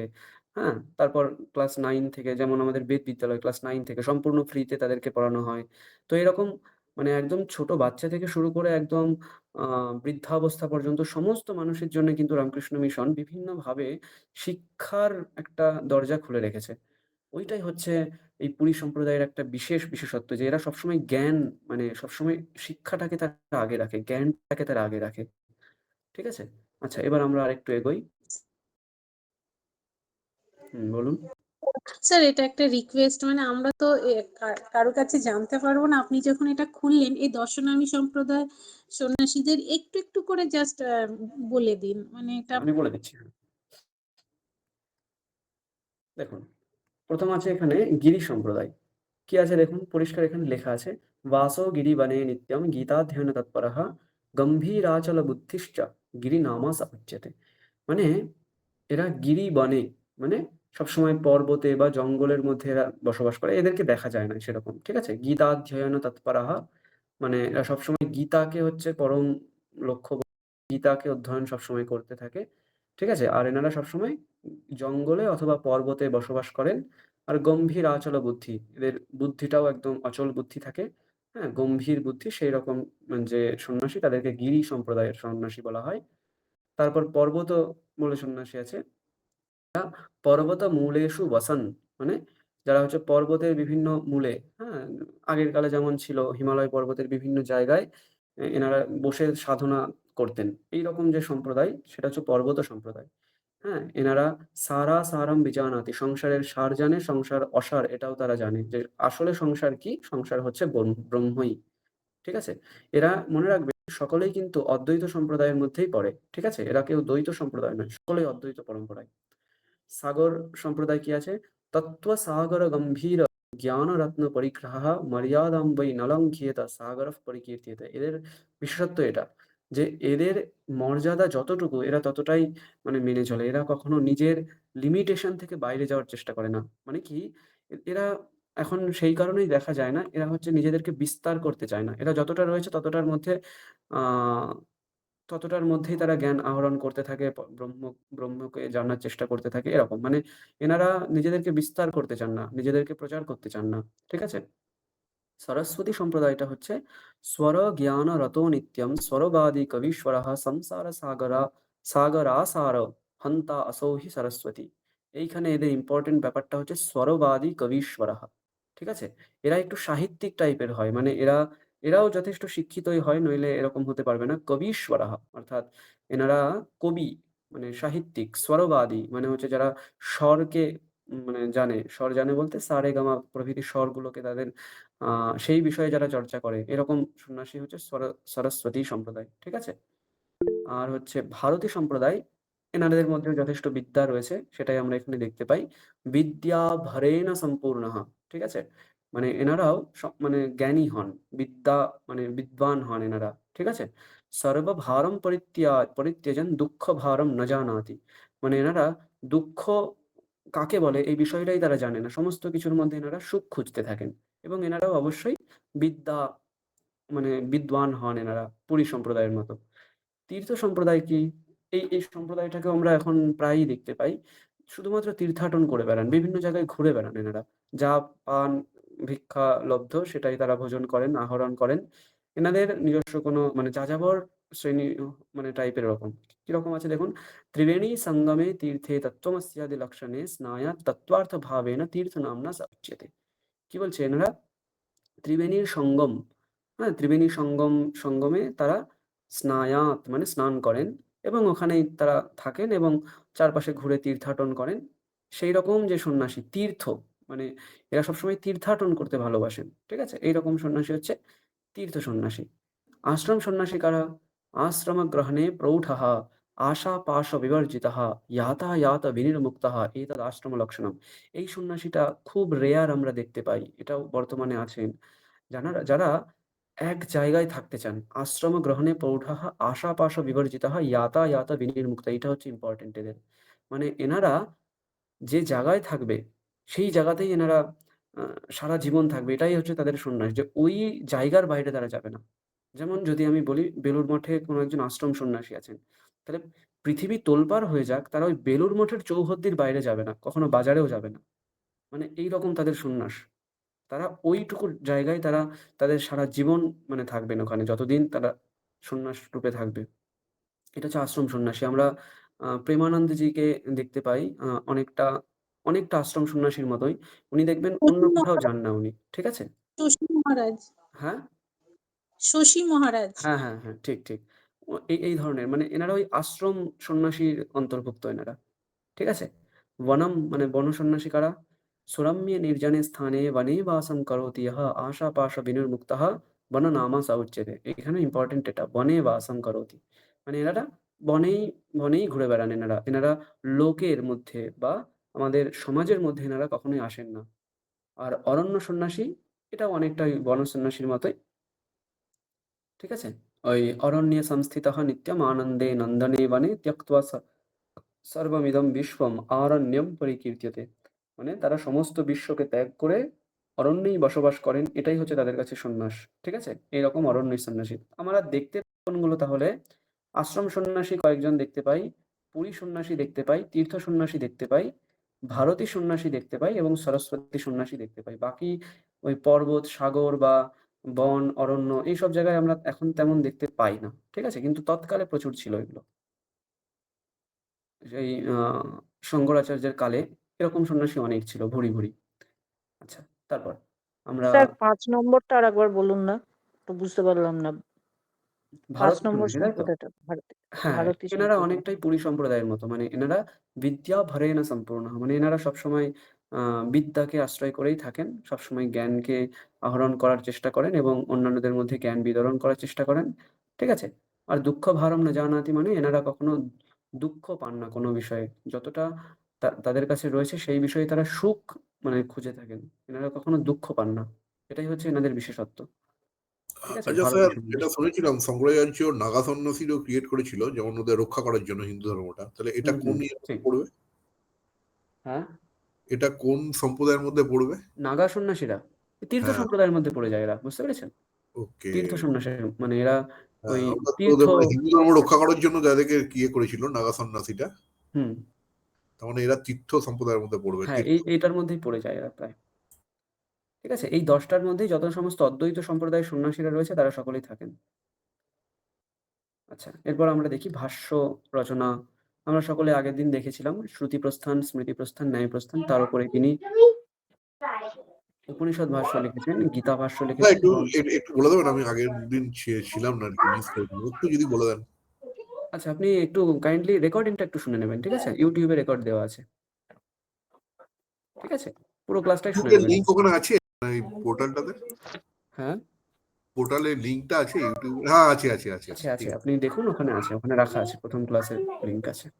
ঠিক আছে?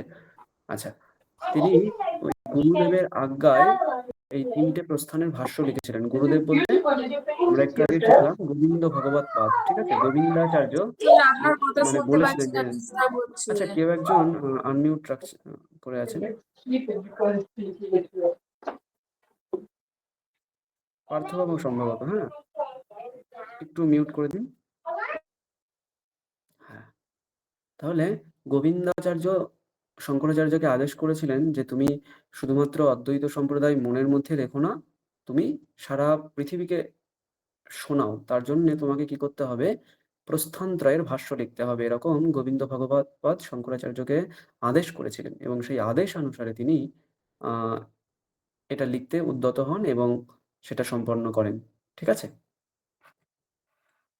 আচ্ছা, এরপর আমরা পরের বিষয়টা দেখে নিই। প্রস্থান কেন বলছে? এটা প্রস্থান কেন বলছে? হ্যাঁ, এই বিষয়গুলো আমরা আগের দিন বলেছিলাম, বুঝতে পেরেছেন? প্রস্থান মানে হচ্ছে যেখান থেকে আমরা বিষয়টা জানতে পারি। যে রাস্তাকে আশ্রয় করে আমরা কোনো একটা লক্ষ্যবস্তুকে পেতে চাই, সেই রাস্তাটা ৩ প্রকার এখানে। ওই রাস্তাটাই হচ্ছে প্রস্থান। শ্রুতি, স্মৃতি, ন্যায়রূপ ৩ টে রাস্তার মাধ্যমে আমরা বেদান্তকে জানতে পারি। ওইজন্যে এদের ৩ টাকে প্রস্থান বলা হচ্ছে।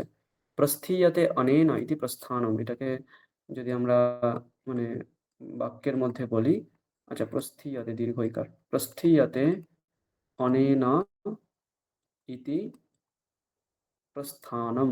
ঠিক আছে? মানে যার দ্বারা কিছু জানা যায় সেটাকেই হচ্ছে প্রস্থান বলা হয়। প্রস্থীয়তে অনেনা ইতি প্রস্থানম। ক্লিয়ার? হুম, ঠিক আছে, আমরা এগোই। আমরা তো জানি যে সকলে আগের দিন ভালো করেই দেখলাম যে তিনি কি কি উপনিষদের ভাষ্য লিখলেন, উপনিষদ, তারপরে ব্রহ্মসূত্রের কি কি ভাষ্য লিখলেন, স্মৃতি বা গীতার কিরকম ভাষ্য লিখলেন, সেই বিষয়ে আমরা অল্প অল্প জেনেছি। এছাড়াও ওনার অনেক কিছু আছে, যেমন গুরুদেবের ওপর লেখা বা শ্রী গুরুর ওপর লেখা গুরুবষ্টকম। এই যে আমরা বলি গুরু ব্রহ্মা, গুরুর বিষ্ণুর, গুরুর দেব মহেশ্বরাহ, হ্যাঁ? এইগুলো সবকিছু, সরি, এইটা নেই। এটা হচ্ছে গুরু গীতা বা এরকম একটা আছে, সেইখানে এটা রয়েছে গুরুর ব্রহ্মা, গুরুর বিষ্ণু। তবে গুরুবাষ্টকম তিনি একটা ৮টা শ্লোক বিশিষ্ট একটা স্তোত্র লিখেছিলেন এবং দক্ষিণামূর্তি স্তোত্রম, এটাও মানে গুরুদেবের ওপরে তিনি লিখেছিলেন। এটাও খুব সুন্দর। দক্ষিণামূর্তি স্তোত্র নিয়েই মানে পিএইচডি করা যায় এরকম করেওছে। ঠিক আছে? আমাদেরই ব্যাচের একজন মানে বন্ধু, সে দক্ষিণামূর্তি স্তোত্রম এইটাকে নিয়েই পিএইচডি করেছে। বুঝতে পেরেছেন? এখানে জাস্ট কটা ৫টা না ৬টা শ্লোক আছে। সেই শ্লোকের উপর একটা সম্পূর্ণ রিসার্চ পেপার হয়ে যায়। তারপর গণেশ দেবকে তিনি লিখেছিলেন আপনি গণেশ গুরুবাষ্টকমটা পঞ্চরত্ন স্তোত্রম। একটা ক্লাসে পড়িয়েছিলেন। হ্যাঁ, হ্যাঁ, ঠিক, ঠিক। ওটাই। ঠিক আছে? তারপর শিবের উপর তিনি অনেক লিখেছেন। শিব নামাবল্যষ্টকম, বেদসার শিবস্তোত্রম, এগুলো সমস্তটা আপনি আহ স্তবনাঞ্জলি বইতে পাবেন। ঠিক আছে? এখানে যেগুলো আমি দিয়েছি সেগুলো ওইভাবেই দিয়েছি, যে স্তবনাঞ্জলিতে আছে, আপনারা দেখে নিতে পারেন।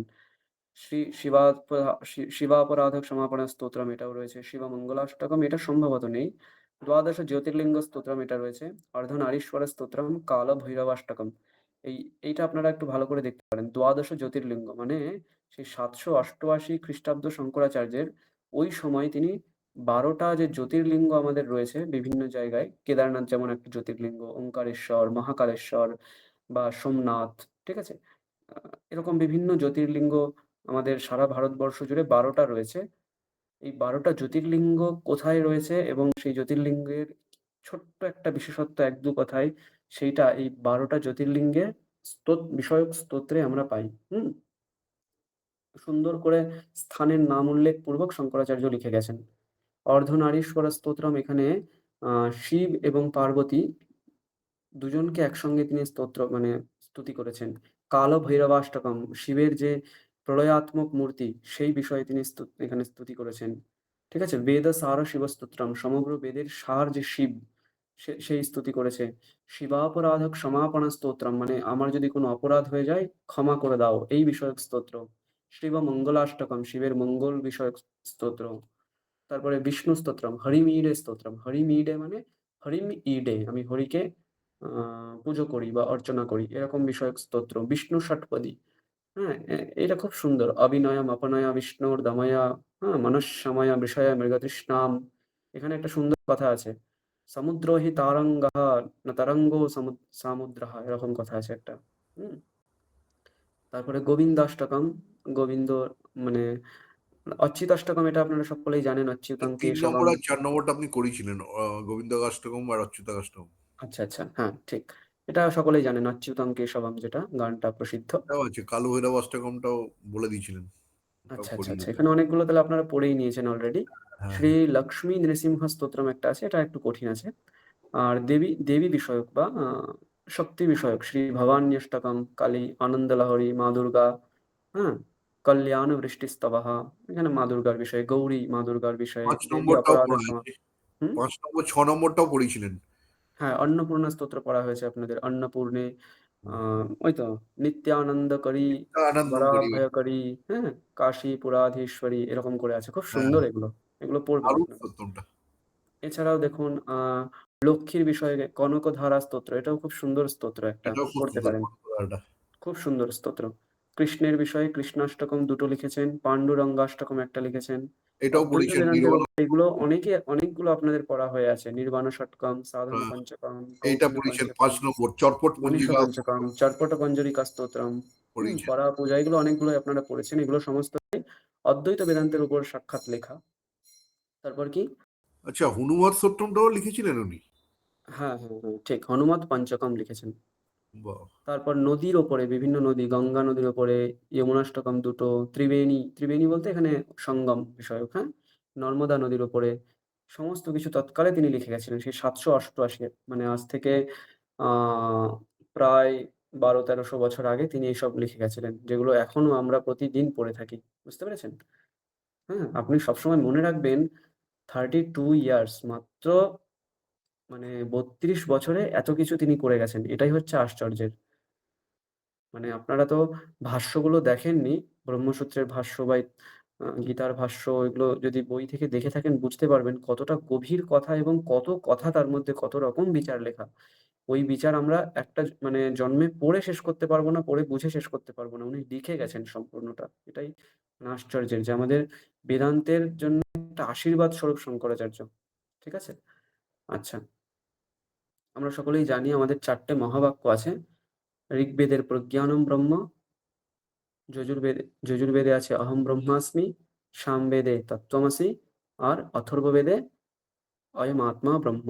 ঠিক আছে? এই 4টে মহাবাক্যকে আশ্রয় করে তিনি 4টে কি বলে মঠ স্থাপন করেছিলেন 4 জায়গায়। আমি আগের দিন এটা দেখিয়েছিলাম। হ্যাঁ, এটা হচ্ছে উত্তর আমনাই, এটা পশ্চিম আমনাই, এটা দক্ষিণ আমনাই, এটা পূর্ব আমনাই।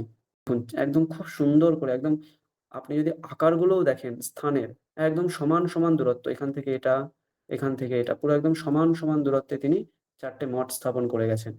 বুঝতে পেরেছেন? সম্পূর্ণ ভারতবর্ষকে তিনি অদ্বৈতের মতে আহ প্রতিস্থাপন করার জন্য চারদিকে 4টে মঠ স্থাপন করেন। তারপর তার 4টে আমনায়, আমনায় বলতে বেদ, আমনায় শব্দের অর্থ হচ্ছে বেদ। 4টে বেদকে আশ্রয় করেই 4টে মঠ তিনি করেন।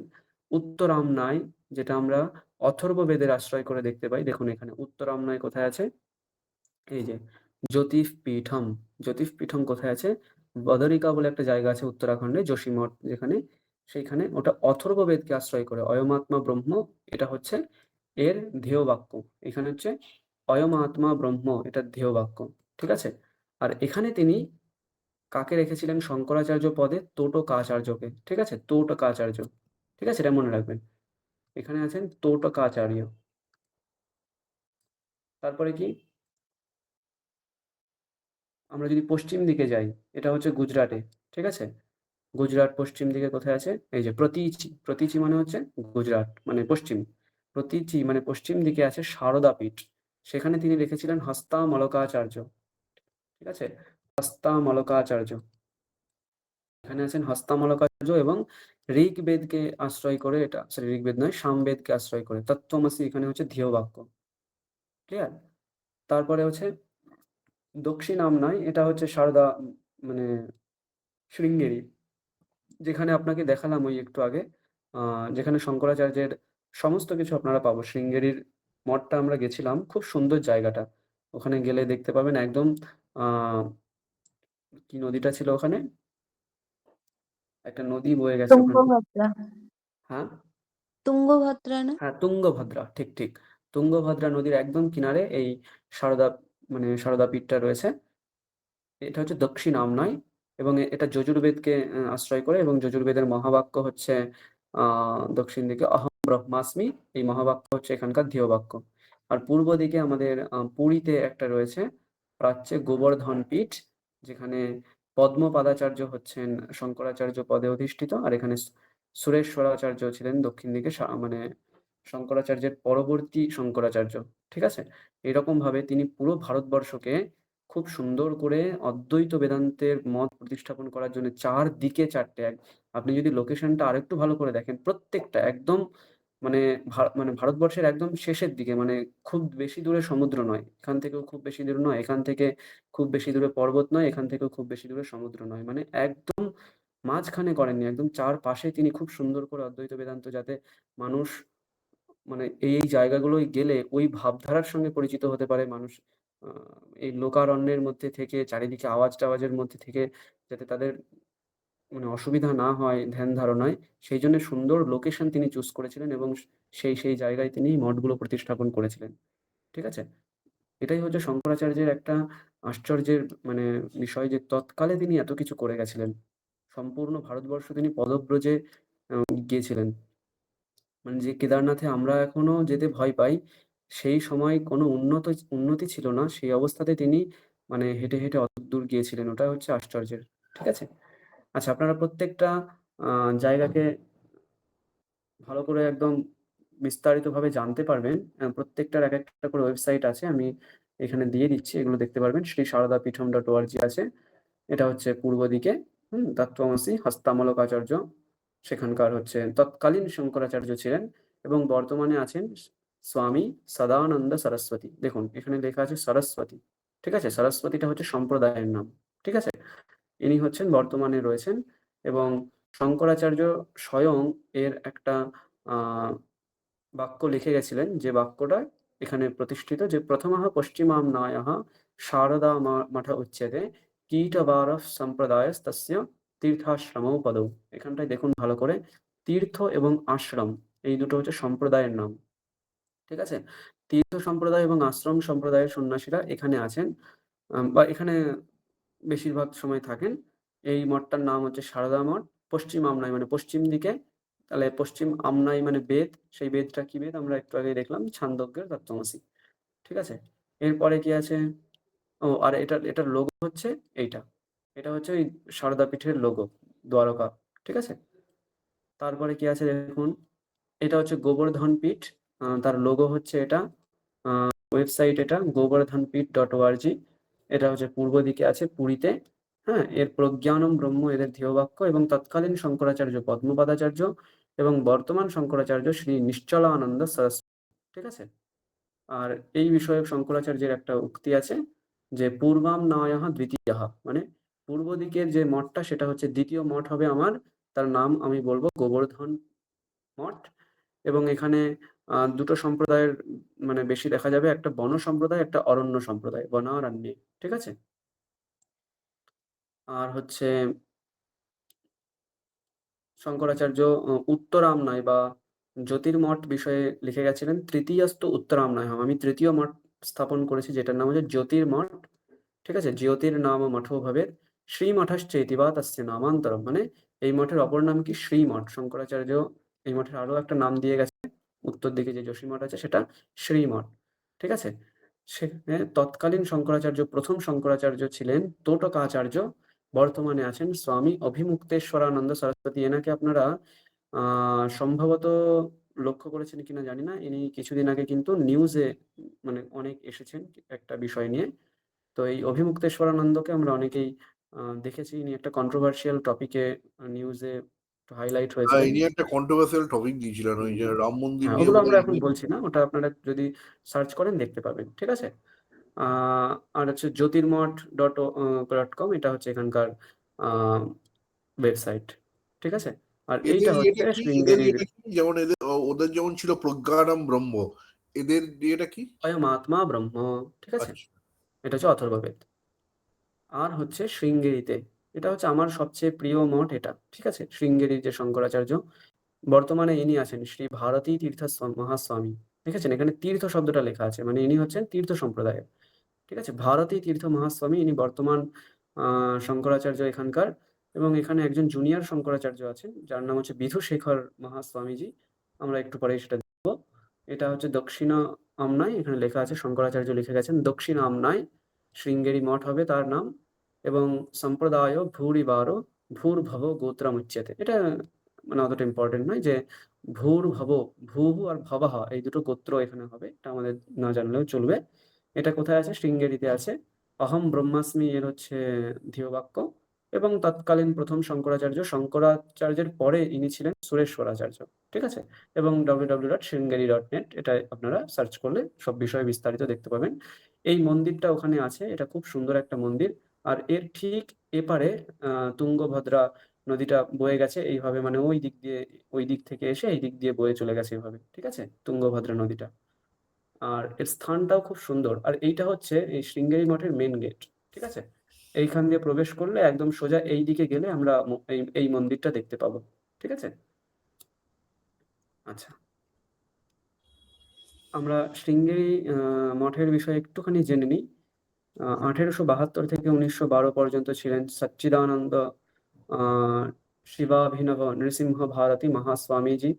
তারপরে চন্দ্রশেখর ভারতী মহাস্বামী, অভিনব বিদ্যাতীর্থ ভারতী মহাস্বামী, তারপরে শ্রী ভারতী তীর্থ মহাস্বামী, এখন আছেন শ্রী বিধুশেখর ভারতী মহাস্বামী। ইনি অদ্বৈত বেদান্ত সম্পূর্ণ বিস্তারিতভাবে ইনি জানেন। শঙ্করাচার্যের যত লেখা আছে সব লেখা ইনি বিস্তারিতভাবে অধ্যয়ন করেছেন। এবং এনাকে আপনারা দেখেছেন কিনা জানি না, কিন্তু ইনি যথেষ্ট, মানে যে সমস্ত জায়গায় বড় বড় অদ্বৈত বেদান্তের সেমিনার প্রভৃতি আয়োজিত হয়, ইনি সেখানে নিমন্ত্রিত হন এবং সেখানে এসে ইনি নিজের বক্তব্য রাখেন। এবং যদি কোনো টপিক নিয়ে আলোচনা হন, ইনি মধ্যমণি হয়ে থাকেন, সমস্ত টপিকটা শোনেন এবং সেখানে সিদ্ধান্ত ইনি পোষণ করেন। খুব সুন্দর, মানে এনার জ্ঞান। আমি এনাদের দুজনকে, এনাকে এবং এনাকে আমি নিজে দেখেছি এবং তাদের বিষয়ে জানি। তো এনারা হচ্ছেন অগাধ পণ্ডিত এনারা, ঠিক আছে? এনাদের ওই জন্যই এনাদের মানে আমাদের বলতে ভালো লাগবে যে ভারতী তীর্থ পাদাহা পাদাহা, ঠিক আছে? মানে একটু আগে আমি বললাম না, এনাদের মানে পায়ের দর্শনও আমাদের কাছে একদম বিশাল একটা ভাগ্যের ব্যাপার হয়। ওই জন্যই মানে ভারতী তীর্থ পাদাহা বা শ্রী বিধুশেখর ভারতী পাদাহা এরকম আমরা বলতে পারি, ঠিক আছে? ইনি 2015 থেকে বর্তমানেও রয়েছেন, এখনো তিনি বর্তমান। মানে যখন এনার মেয়াদ শেষ হবে তখন ইনি সেখানে মুখ্য শঙ্করাচার্য পদে অধিষ্ঠিত হবেন এবং জুনিয়র শঙ্করাচার্য বলে আরেকজন সেখানে নতুন অধিষ্ঠিত হবেন এবং তিনি সমস্ত কিছু দেখতে থাকবেন। এরকম করেই সেখানে প্রত্যেকটা মঠেই আমরা দেখতে পাবো এরকম ভাবেই একজন জুনিয়র শঙ্করাচার্য থাকেন, একজন সিনিয়র শঙ্করাচার্য থাকেন, ঠিক আছে? এই হচ্ছে আমাদের পুরো বিষয়টা আমরা আজকে শিখলাম। এরপর থেকে আমরা পরবর্তী ক্লাস থেকে বিষয়ে প্রবেশ করব। আমরা শঙ্করাচার্যের বিষয়ে আজকে বিস্তারিত জানলাম। বলছি প্রথম মঠটার ইয়েটা কি ছিল? সেকেন্ডটা ছিল প্রজ্ঞানম ব্রহ্ম, থার্ডেরটা ছিল অমাত্মা ব্রহ্ম, আর ফোর্থেরটা হচ্ছে অহম ব্রহ্মাসি, আর ফার্স্টেরটা? এই তো এইখানে দেওয়া আছে, দেখুন এইখানে সবগুলো দেওয়া আছে। ও আচ্ছা আচ্ছা, গুজরাটে তত্ত্বমসি ব্রহ্ম। ঠিক আছে, তাহলে আজকে আমরা এই পর্যন্তই পড়বো। আগামী ক্লাস থেকে আমরা সাক্ষাৎ বিষয়ে প্রবেশ করব। ভূমিকা মোটামুটি যথেষ্ট আমরা শিখলাম। আগের দিন বেদান্তের বিষয়ে শিখলাম, আজকে আমরা শঙ্করাচার্যের বিষয়ে শিখলাম। এরপর থেকে আমরা বিবেক চূড়ামণি বইটাকে একটুখানি ওভারলুক দেব। তারপরের ক্লাস থেকে আমরা পুরো সাক্ষাৎ একদম মঙ্গল শ্লোক থেকে শুরু করব। পুরো বিবেক চূড়ামণি বইটা আমরা পরের দিন ভালো করে বুঝে নেবো যে কোথায় কি আছে, কতটা কি বিষয়, কোথায় কি ব্যাখ্যা, সমস্ত কিছু, ঠিক আছে? স্যার এইগুলো সব দিয়ে দেবেন তো গ্রুপে? হ্যাঁ, এইটাকে আমি ইউটিউবে আপলোড করে আমি লিংক ওই যে ওয়েবসাইটটা আমি করেছি ওটাকে ক্লিক করলেই আপনি সমস্ত বিষয়টা পেয়ে যাবেন। ওখানে সুন্দর করে সব সাজানো আছে। আমি গ্রুপে এই কারণেই দিচ্ছি না, জিনিসগুলো হারিয়ে যায়। বুঝতে পেরেছেন? আর ওখানে আমি রাখছি যেটা সংরক্ষণে থাকবে। আপনারা যখন ইচ্ছা অ্যাক্সেস করবেন জাস্ট ওই লিঙ্কে একবার ক্লিক করবেন, ওখানে সমস্ত কিছু সুন্দরভাবে ইন্টারফেস পেয়ে যাবেন আপনি। বুঝতে পেরেছেন? একবার ক্লিক হুম। করলেই আপনি YouTube এ চলে যাবেন, ওখান থেকে দেখে নিতে পারবেন। ঠিক আছে? হ্যাঁ স্যার। হুম। আচ্ছা, দারুণ লাগলো প্রফ। আচ্ছা ধন্যবাদ। হ্যাঁ, কারোর কোনো প্রশ্ন থাকলে বলুন। অতসী ম্যাডাম, হ্যাঁ? বলছি আমরা কি মানে এটা কি আমরা কি শ্লোক ওয়াইজ পড়বো তাই তো? মানে বিবেক না, চূড়ামণি আমি তো আমরা আমি পদ্য আগেও ওয়াইজ বলেছি পড়ি। এটা। আমরা শ্লোক ওয়াইজ পড়বো না, তাহলে জিনিসটা একটা বোরিং ব্যাপার চলে আসবে। আমরা বিষয় হ্যাঁ, নিয়ে পড়বো। কারণ আচ্ছা, শ্লোক পড়লে আমরা জানি যে শ্লোক শেষ হবে না। হ্যাঁ। পুরো শ্লোক বই পড়া 6 মাসেও শেষ করা অসম্ভব, 4টে করে ক্লাস নিয়ে মাসে। ঠিক আছে? ওই কারণে আমরা মুখ্য যে সমস্ত বেদান্তের বিষয় রয়েছে, সেই বিষয়গুলো পড়বো এবং ওই বিষয়কে আধৃত করে যে শ্লোকগুলো রয়েছে সেই শ্লোকগুলো পড়বো। ঠিক আছে? আমরা কি এইটা পড়বো? এটা কি আছে কোর্সে 6 ওয়ে অফ নলেজ? হ্যাঁ, আমরা ওগুলো সব দেখবো। ঠিক আছে? মুখ্য যত সমস্ত বিষয়গুলো রয়েছে আমরা সবগুলোই কভার করবো। মানে পারসেপশন ওইগুলো যেগুলো আছে। হুম, ঠিক, ঠিক। আচ্ছা। এই ক্লাসের পরিকল্পনাটা খুব সুন্দর গোছানো হয়েছে, হ্যাঁ, আমি এটা আমাদের খুব অনেকদিন সুবিধা ধরেই হয়েছে খুব। করেছি। একদম পুরো যাতে কোনো রকম কোনো chaos না হয়। এর পরেও যদি আমি কোনো ক্লাস নিই সেটা যেন খুব সুন্দর করে দারুণ, আমরা খুব ম্যানেজ করতে সুন্দর পারি, হয়েছে। সেইজন্য আমি পুরো ভেবেছি ব্যাপারটা। মানে এটা পুরো একদম এটা মানে ইন্টারেস্ট আসছে ক্লাসটাতে। হুম, ঠিক আছে মানে তাহলে। সুপরিকল্পিত, আমার হ্যাঁ, হ্যাঁ, একদম, একদম। সুপরিকল্পিত হয়েছে, যেটা খুব আমাদের ভীষণ উপকার হচ্ছে, বুঝতে আচ্ছা, সুবিধা আচ্ছা, হচ্ছে, ধন্যবাদ। খুবই ভালো লাগছে। ঠিক। স্যার আচ্ছা। হুম, এই আমরা যে শ্লোকগুলো আজকে পড়লাম এটা হচ্ছে বেদান্তে প্রবেশ করতে গেলে পরে যে মঙ্গলাচরণের দরকার সে প্রয়োজন সেটার মঙ্গলা শ্লোক হচ্ছে এইগুলো। আর মানে বিবেক চূড়ামণির না, না, ওখানে মঙ্গলাচরণ তো আমরা অন্য এখনো শ্লোক। প্রবেশ করিনি। এখনো আমরা টাচ হ্যাঁ করিনি ওটা। হ্যাঁ, আপনি সেটাই জিজ্ঞেস করছি। আপনি মানে খালি এটা বেদান্তেতে প্রবেশ করতে গেলে বা শঙ্করাচার্যের কিছু পড়তে গেলে পরে তার আগে যে তখন আমাদের মঙ্গলাচরণের এইগুলো দরকার জেনারেল। ঠিক সেটা আছে? পড়ো। আচ্ছা আচ্ছা হ্যাঁ। আপনি একটু অডিওটা করে দিন একটু। যেগুলো আচ্ছা, শ্লোকটা আচ্ছা। একটু ঠিক আছে। সময়। আমি অডিও করে আমি ওই ওখানেই রেখে দেবো। আপনারা গিয়ে দেখতে পাবেন। ঠিক আছে? হ্যাঁ, হ্যাঁ, হ্যাঁ, হ্যাঁ। হুম। আচ্ছা, আপনাদেরকে আমি দেখিয়ে দিয়েছিলাম কিরকম ভাবে অ্যাক্সেস করতে হবে ইত্যাদি? না, একটু দেখাননি, একটু আচ্ছা, আমি দেখিয়ে দিন। তাহলে যারা আ বিষয়টা নিয়ে একটু সন্দিগ্ধ আমি আপনাদেরকে একটু দেখিয়ে দিচ্ছি। আমি রেকর্ডিংটা অফ করে